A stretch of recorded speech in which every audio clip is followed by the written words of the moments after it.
At this point, I feel for Ibrahim Traore because I believe that Ibrahim Traore is one person that doesn't look for trouble. He always stood for his people.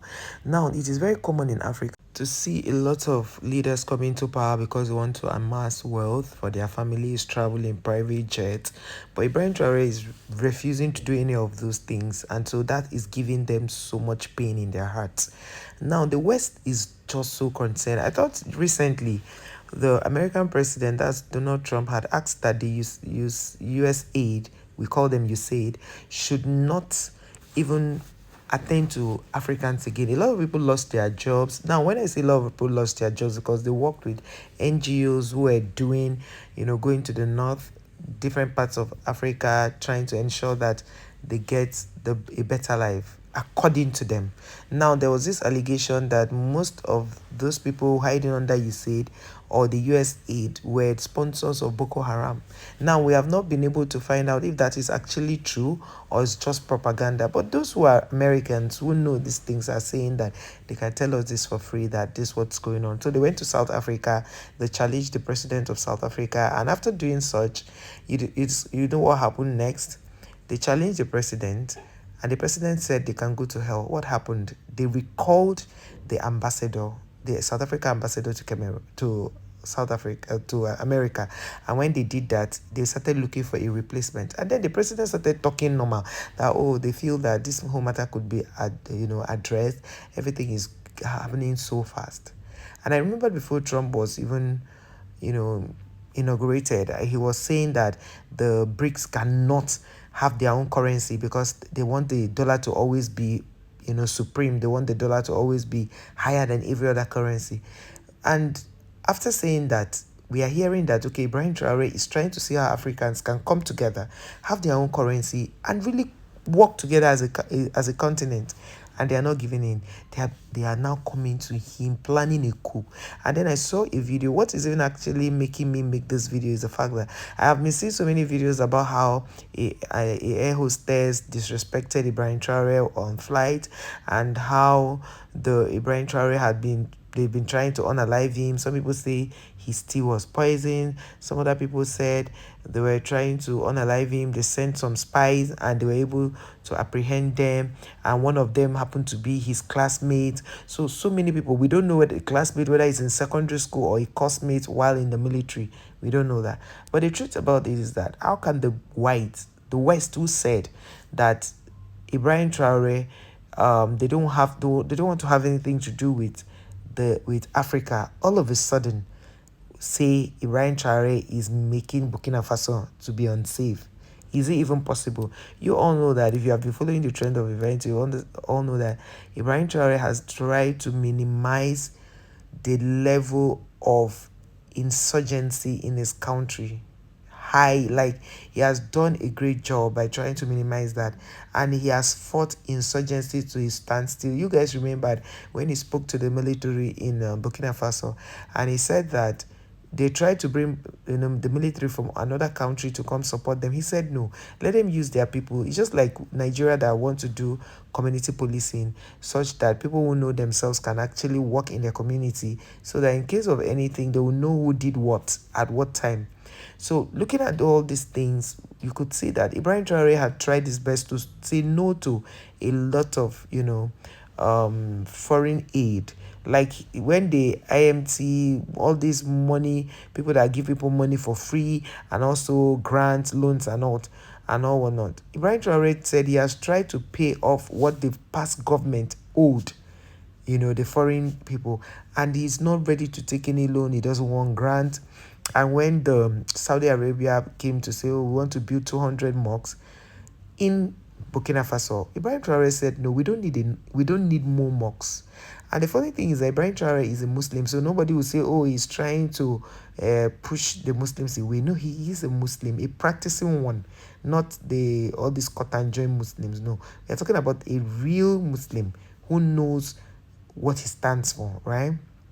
He studies his Quran, he goes for prayers, he goes for Juma prayer, he goes, even his physical appearance in the general prayer ground, he goes there. And he's not someone who walks around with so much convo, so he goes for prayers. You can see him and know he's the one. So the thing is, this whole videos I'm watching, and people are saying, oh, they want to unalive him. There's actually a protest going on in Burkina Faso. Yes, there's actually protest going on in Burkina Faso, all because Ibrahim Traore is saying he will not allow his people to be used as, as commoners. And he said there's this new law. I made a video where I talked about the new law where Ibrahim Traore is saying that if you're a foreigner, you cannot own a land in Burkina Faso, but you can lease that land. Like, you can get it on lease for a number of years you want to have it. But no foreigner is going to own a land again in Burkina Faso. And when companies come there, whether it's Chinese, Lebanese, whatever it is, wherever they are coming from, as far as you are not a you are not from you are not a Burkinabe person, you will not own land. And once you bring in a company to work for the Burkinabe people, or maybe the government, you must employ at least a large number of youth, or Burkinabe people, to work in that company.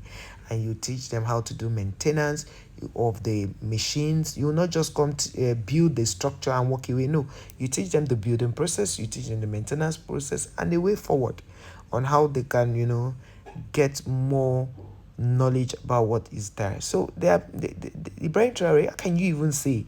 It's so funny how the West is saying that Burkina Faso people are suffering. And when you people were in charge of Burkina Faso, there were still sufferings. And now the Burkina people are practically even worshipping their president. It has never been heard.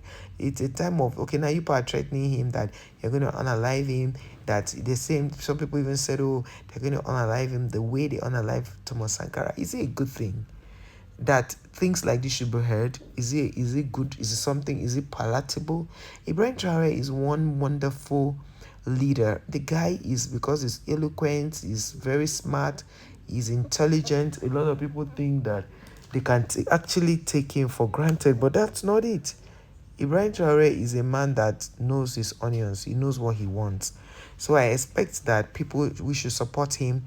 I've seen a lot of people drop comments under one of our videos saying that they are praying for Ibrahim Traore, that God will bless him, God will protect and preserve him, that no weapon formed against him. People have been praying for him.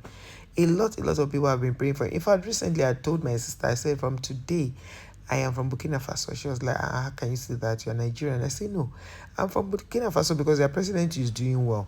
If you look at a lot of people talking about Burkina Faso, each time they see Ibrahim Traore's picture, they come there to leave a comment and say God bless him.